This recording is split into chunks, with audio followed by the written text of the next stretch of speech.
Hello everyone, कैसे हैं आप सब लोग। आई होप आप लोग अपने घरों पे सेफ होंगे। तो आज हम बात करेंगे फाइनेंस अकाउंट असिस्टेंट के लास्ट 10 दिन की क्या स्ट्रेटजी होनी चाहिए इस एग्ज़ाम को क्वालिफाई करने के लिए। देखो, ये एग्ज़ाम ऐसा है जो ऑलरेडी बहुत टाइम से खिंचता चला जा रहा है और फाइनली अभी अपने लास्ट स्टेजेस में है और अभी तक इस पे कोई भी इस तरीके की चीज़ नहीं दिख रही।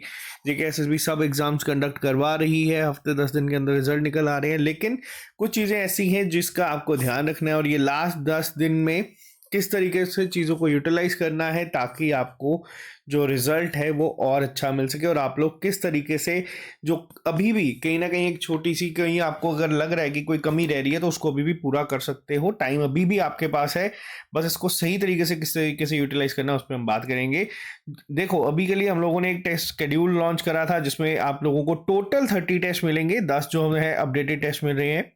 6 टेस्ट का एनालिसिस हम लोग लेके आ चुके हैं जिसमें आप लोग यहाँ पे कट ऑफ देख सकते हैं। नेक्स्ट टेस्ट जो है टेस्ट नंबर 27, ये भी अपलोड करवा दिया गया है। टेस्ट नंबर 28 आज आना था लेकिन ये आप लोगों को कल जो है वो मिल जाएगा। अब आप लोग एक चीज नोटिस करेंगे, हम लोगों ने 23 जनवरी के बाद कोई टेस्ट यहाँ पे नहीं रखा है। रीजन क्या है मैं आपको बताता हूँ। आप लोगों को अब ये जो लास्ट के 10 दिन होंगे, जो आपको मेजर काम करना है वो काम करना है सिर्फ और सिर्फ रिवीजन के ऊपर। ठीक है, अब रिवीजन किस तरीके से होगी उस पर भी बात करेंगे, लेकिन जो लोग हमारे साथ जुड़े हैं, अगर आप लोग ये टेस्ट देना चाहते हैं, टॉपिक टेस्ट देना चाहते हैं, सेक्शनल टेस्ट देना चाहते हैं, तो आप लोग यूज कर सकते हैं कोड गुरुपुरब का। आपको 40% जो है वहां पे डिस्काउंट मिल जाएगा। अभी के लिए हमारी सारी टीम जो है अब 10 दिन जो फोकस रखेगी वो सिर्फ सिर्फ फाइनेंस अकाउंट असिस्टेंट के लिए रखेगी। उसके बाद आप लोगों के जो बाकी एग्जाम है, फीमेल सुपरवाइजर, नैब तहसीलदार, फॉरेस्टर, ये सब पे हम लोग काम करेंगे। स्टॉक असिस्टेंट आपका हट चुका है और यहाँ से आपका फाइनेंस अकाउंट असिस्टेंट जो है वो भी हट जाएगा। तो अब यहाँ पे बात करते हैं सीधा ही कि क्या चीज़ों का ध्यान रखना है इन 10 दिन में, क्या स्ट्रेटेजी होनी चाहिए आप लोगों की एग्जाम को लेके। तो चलिए शुरू करते हैं फिर क्लास को। सबसे पहले अगर मैं बात करूं, सिलेबस आप लोगों के सामने है। एक बार ये आप लोग भी अपना सिलेबस ले आइएगा। अभी तक क्या है, हम लोगों के एंड से या आप लोगों के एंड से जो चीज़ें हैं आप लोगों को बहुत जगहों पे मिल चुकी हैं। आप लोगों का अब काम क्या होना चाहिए कि अब आपको पहली चीज़ मैंने आपको बताई, रिवीजन करनी है। अब रिवीजन कैसे होगी, किस तरीके से करनी है। अब एक दिन एक सेक्शन को लेना है, एक दिन में 2 सेक्शंस लेनी है, 3 लेनी है, किस तरीके से करना है उस पर बात करेंगे। देखो, सबसे पहली बात करूं तो टोटल सेक्शंस हैं आपकी 8। जीके, अकाउंट्स, ये दोनों ही सिर्फ 60 मार्क्स की हैं। और दूसरी जगह पे आ जाती है हमारी science, economics, stat, computer, math, English. ठीक है, ये जो 6 आती है ये आती है हमारी 60 नंबर की। अब यहाँ पे क्या है, बच्चे जो है बहुत सारे इन 2 सेक्शंस पे फोकस कर रहे हैं और टेस्ट में भी हम लोग देखते हैं, ये लाइव क्लासेस में देखते हैं कि बहुत अच्छा परफॉर्म कर रहे हैं। बट जो इस एग्जाम में गेम चेंजिंग सेक्शंस होंगी वो ये 6 सेक्शंस होंगी। इन सेक्शंस में आप लोगों को एवरेज से थोड़ा सा अच्छा परफॉर्म करना है, तभी आप लोगों को सिलेक्शन मिल सकती है। होता क्या है, कल हम लोगों ने एक लाइव क्लास करवाई थी इंग्लिश की, जिसमें जो क्वेश्चन है कई बार क्या होता है, ओवर कॉन्फिडेंस हमें मार दे जाता है।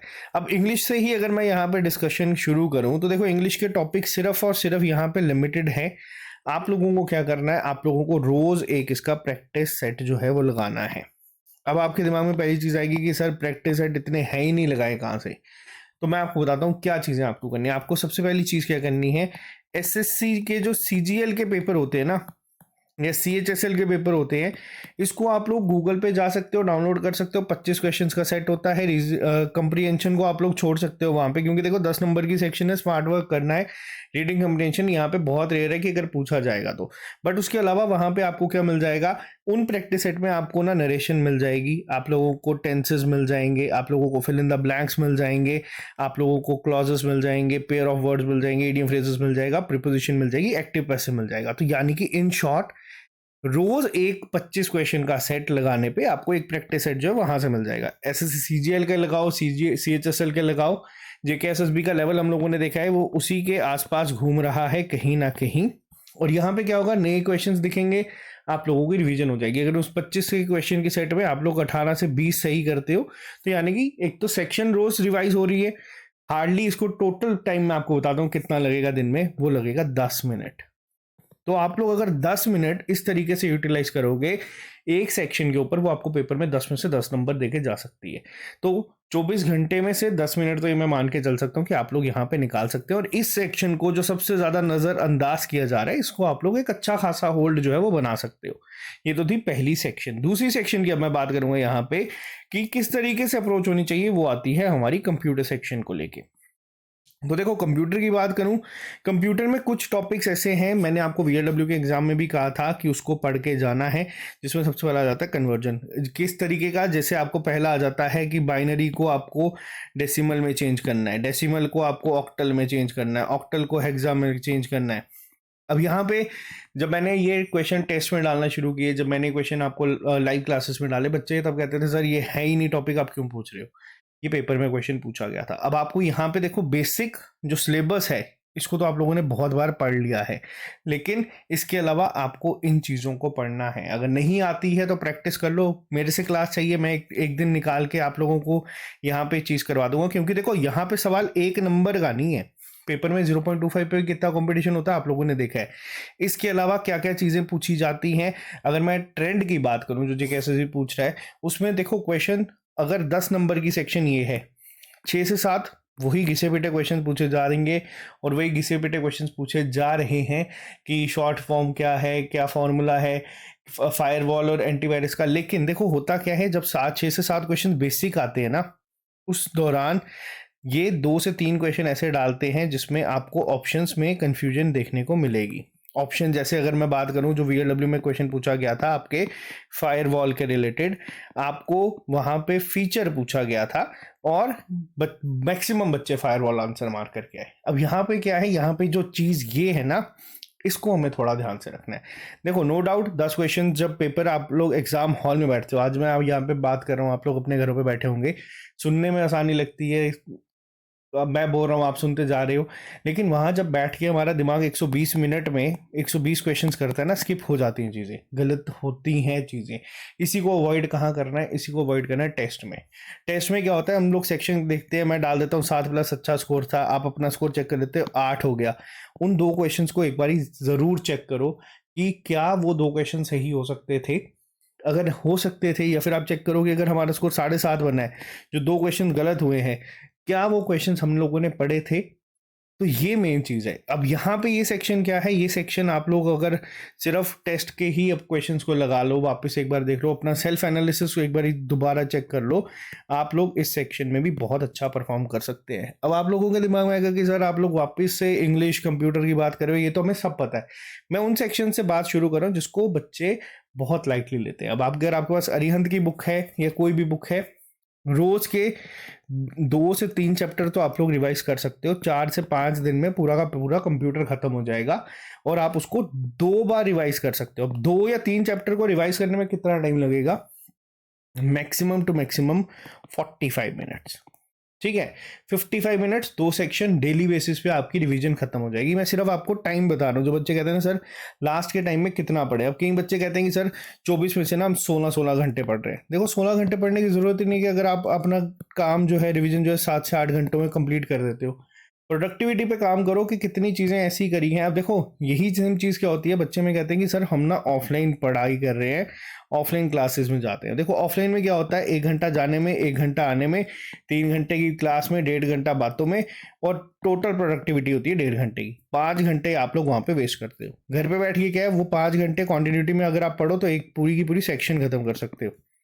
इसीलिए हम लोग जो है ऑफलाइन अभी तक नहीं आए। बट ये चीज़ मैं आपको बता रहा हूँ कि एट द एंड आपको ये देखना है कि कहाँ से कितना आउटपुट मिला है। तीसरी सेक्शन की अब मैं बात करूँगा यहाँ पे, वो है आपकी स्टैटिस्टिक्स। देखो स्टैटिस्टिक्स आपको बहुत अच्छी पढ़ाई है अंजुम सर ने, नो डाउट। उसके बाद शौकत सर ने एमसीक्यूज करवाए हैं, बहुत अच्छे लेवल के करवाए हैं। इनफैक्ट स्टॉक असिस्टेंट में जो क्वेश्चन पूछा गया था एसआईसीआई का, वो क्वेश्चन सेम, इनफैक्ट क्वेश्चन के जो नंबर है, जो वैल्यूज हैं, वो भी सारी की सारी सेम थी जो यहाँ पे आपको करवाया गया था मैथ के क्वेश्चन में, सिंपल इंटरेस्ट में। तो ये चीज़ जो मैं आपको बता रहा हूँ ना, क्यों कह रहा हूँ, क्योंकि देखो इसमें अगर आप लोग अपने उन्हीं नोट्स को प्रॉपर रिवीजन करके जाओगे, वो मोर देन इनफ। इसके अलावा आपको कुछ पढ़ने की जरूरत नहीं है। एमसीक्यूज अभी जो प्रैक्टिस सेट चल रहे हैं 10-10 के, वो तो अलग चल रहे हैं। इसके अलावा भी 500+ एमसीक्यूज आपको ऑलरेडी करवाए हुए हैं।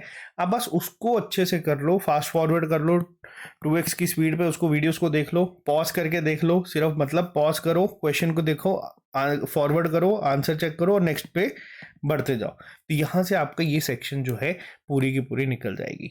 फोर्थ सेक्शन पे आता हूँ, वो है मैथमेटिक्स। अब देखो मैथमेटिक्स की अगर बात करूँ, इन सेक्शन में अब कोई बच्चा ये चीज़ अगर बोले कि सर हमने 5 चैप्टर करे हैं, हमने 6 चैप्टर करे हैं, हमने 4 चैप्टर करे हैं, तो हमारे कितने चांसेस हैं, मैं आपको बता दूं, एक होती है शिद्दत। जिस बच्चे ने पढ़ना था, मैंने उन बच्चों को देखा जिनका मैथ बैकग्राउंड नहीं था, उसके बाद भी उन्होंने ये चैप्टर्स को पढ़ा है, और आज के अगर कोई भी टेस्ट होगा 7, 7.5, 8 नंबर वो स्कोर कर रहे हैं। तो अगर आपके को शिद्दत थी, अगर आपको सिलेक्शन लेनी थी, तो आप लोगों ने अभी तक इनको प्रिपेयर कर लिया होगा। अगर आप लोग अभी भी इस उम्मीद में है कि 3 से 4 चैप्टर पढ़ के जाएंगे तो पेपर हम लोग निकाल लेंगे, तो ऊपर वाले की मर्जी होगी। तो आप लोगों की अगर बाकी सेक्शन बहुत अच्छी होगी तो बहुत अच्छी बात है, लेकिन जिस बच्चे ने इसकी तैयारी करी है, अब देखो आपको क्या करना है, सेम अप्रोच वापस जब मैं आपको बोलूंगा, आपको क्या करना है, मान लो सिंपल एंड कंपाउंड इंटरेस्ट आपने पढ़ा है, आपको गूगल पे जाना है, वहां पे एमसीक्यूज लिखने हैं, SICA एमसीक्यूज, ज़्यादा नहीं, दिन के हो सके तो 20 से 25 क्वेश्चंस, या फिर मान लो 20 ही रखते हैं। अगर आप हर एक सेक्शन के 20-20 एमसीक्यूज लगाओगे, दिन के 3 चैप्टर अगर आप पकड़ते हो, तो कितने दिन, 3 दिन में पूरी की पूरी स्टैट्स कंप्लीट हो जाएगी। एक ही दिन में पूरा का पूरा सेक्शन खत्म करने से बजाय मैं ये मानता हूँ कि अगर आप हर एक को थोड़ा थोड़ा करोगे ना, आप 2 से 3 बार रिवीजन कर सकते हो हर एक सेक्शन को लेके। अब होगा क्या, मान लो आज के दिन मैंने लिख लिया है कि इन 10 दिन में मैं ये 3 चैप्टर्स को करूंगा, 20 60 एमसीक्यूज, 2 मिनट लगा लो पर क्वेश्चन, 1 1.5 से लेके 2 घंटे के अंदर अंदर 3 चैप्टर पूरे कंप्लीट स्ट्रॉन्ग, कोई भी किसी भी तरीके का डाउट के बिना। अगर कोई डाउट आएगा फेसबुक पे जाके हमारे ग्रुप में पोस्ट कर देना, वहां पे बच्चे बहुत होनहार हैं, वो उसका रिप्लाई कर देंगे। कितनी सेक्शंस हो गई, 4 सेक्शंस हो गई। अब बात करेंगे नेक्स्ट 2 सेक्शन को लेकर। देखो जनरल इकोनॉमिक्स की बात करूं, लास्ट ईयर बहुत सारे बच्चों को ना उस टाइम पे इस पे इतना होल्ड नहीं था। अब मेरे को नहीं लगता कि किसी भी टेस्ट में मैंने बच्चों को कंसिस्टेंटली एक सेक्शन में एक्स्ट्रा ऑर्डिनरीली परफॉर्म करते देखा है, तो वो है आपकी इकोनॉमिक्स। बच्चे इस सेक्शन में बहुत अच्छा कर रहे हैं, पेपर का लेवल भी आपका इजी टू मॉडरेट ही रहेगा, और उस हिसाब से आप लोगों ने इन सेक्शंस को, इन टॉपिक्स को बहुत अच्छे से पढ़ा हुआ है। सेम अप्रोच है, अपने नोट्स को रिवाइज करो, कुछ नया पढ़ने की जरूरत नहीं है, कोई नई चीज़ दिमाग में फालतू ऐड करने की जरूरत नहीं है। अपने नोट्स को अच्छे से पढ़ लोगे, बहुत अच्छा स्कोर आप पेपर में कर दोगे। नेक्स्ट सेक्शन बात है जनरल साइंस। देखो ये सेक्शन जितनी आसान लगती है उतनी है नहीं, क्योंकि इसमें क्या है, किसकी मर्जी चलेगी, वो चलेगी एग्जामिनर की। अगर एग्जामिनर ने सोच लिया क्वेश्चन डिफिकल्ट डालना है, तो वो क्वेश्चन कहीं से भी खोद के निकाल के ले आएगा, क्योंकि टॉपिक यहाँ पे तो आपको सिर्फ 10 दिखेंगे, लेकिन ये सब टॉपिक जो है ना, ये एक एक चैप्टर है पूरा का पूरा अपने आप में। तो यहाँ पे क्या है, अगर आप लोगों को, जो हम लोगों ने लाइव क्लासेस करवाई हैं, अच्छा स्कोर आता है बच्चों का, बहुत अच्छा रहता है, तो वो दिखाता है कहीं ना कहीं तैयारी किस लेवल पे चल रही है इस समय बच्चों की।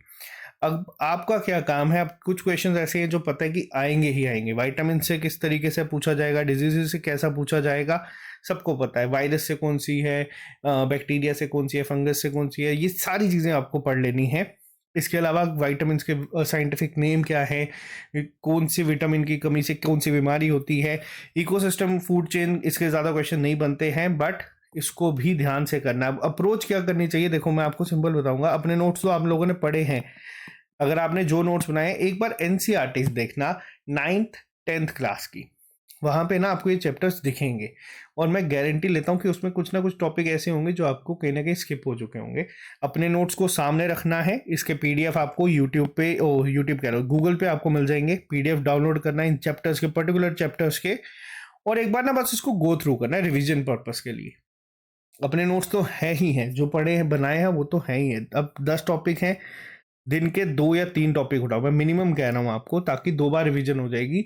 इस अप्रोच से भी करोगे तो आपको क्या करना है, जैसे मेटल एंड नॉन मेटल्स है, केमिस्ट्री से का PDF NCERT का उठा लो, उसको ना बस एक बार रीड करना है। कोई नोट्स नहीं बनाने, कोई इसके शॉर्टकट्स नहीं लिखने, कोई भी PDF का स्क्रीनशॉट प्रिंट नहीं करवाना, कुछ नहीं कराना, इसको बस आपको रीड करना है, और एक साथ में रखना है वाइट पेज।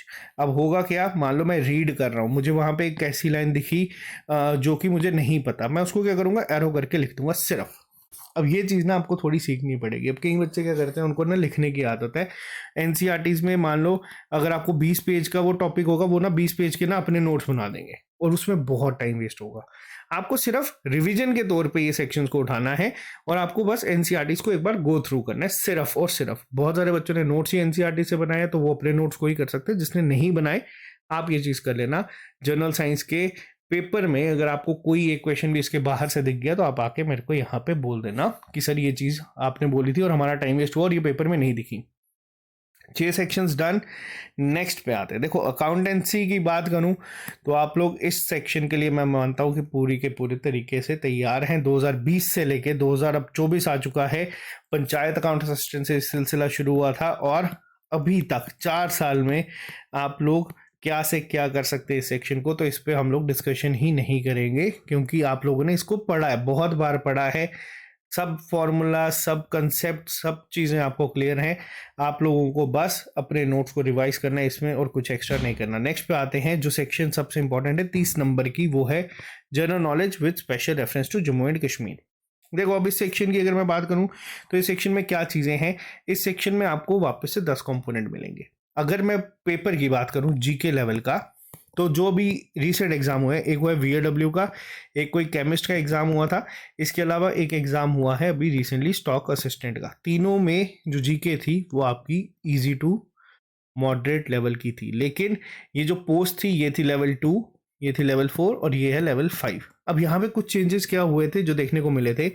आर्टिकल 370 पे क्वेश्चन पूछे गए, ठीक है, सिलेबस में मेंशन नहीं था, बट पॉलिटी से एक आधा बेसिक क्वेश्चन पूछा गया। बेसिक का लेवल मतलब ये है कि बहुत बेसिक क्वेश्चन था, आंसर कोई भी कर सकता था। अगर किसी ने बेसिक पढ़ा होगा या हिस्ट्री का आप उसको मान सकते हैं पार्ट, तो आप उसको कर सकते हैं, यानी कि कॉन्स्टिट्यूशन में कब वो ऐड किया गया था। तो ये चीज़ें बेसिक थी, ज़्यादा डिफिकल्ट नहीं था लेवल अभी तक।